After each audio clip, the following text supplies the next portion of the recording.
Bien.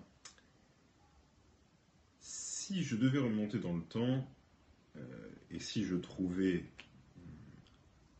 quelque chose qui puisse s'apparenter à une caméra qui me permette de m'y rendre, je pense que je me rendrais à Paris le 13 juillet 1789.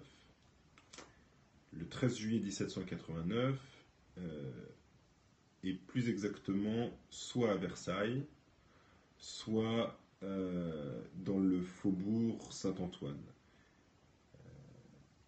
Je pense qu'il ne serait pas possible de faire, même avec mes connaissances de 2016, la part des choses entre l'agitation de cette populace parisienne un petit peu déjà excitée et l'apathie de Versailles. Et donc, si je devais faire le choix, peut-être me rendrais-je plutôt à Versailles et j'essaierais, si j'en avais la possibilité, de rencontrer le roi, Louis XVI. Et j'aimerais, dans ces cas-là, lui proposer une analyse ou lui dire ce qui serait en train de se passer. Je pense que si je le pouvais, j'essaierais de le consoler ou j'essaierais de lui dire que ce qui est en train de se jouer est plus important que son désespoir personnel.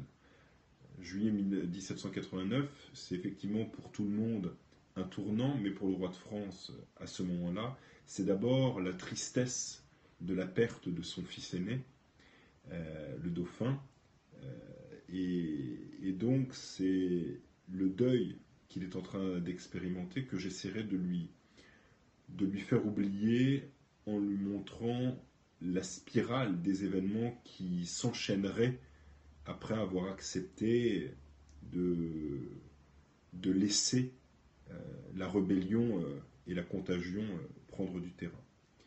Je pense que donc, en une journée, ce serait possible. Et sans doute que ce 14 juillet 1789 se serait passé, ou pourrait ainsi se passer autrement.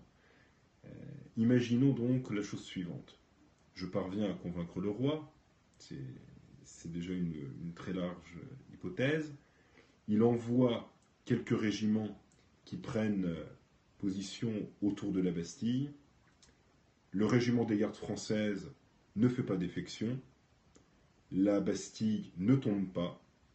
Le symbole qu'elle représente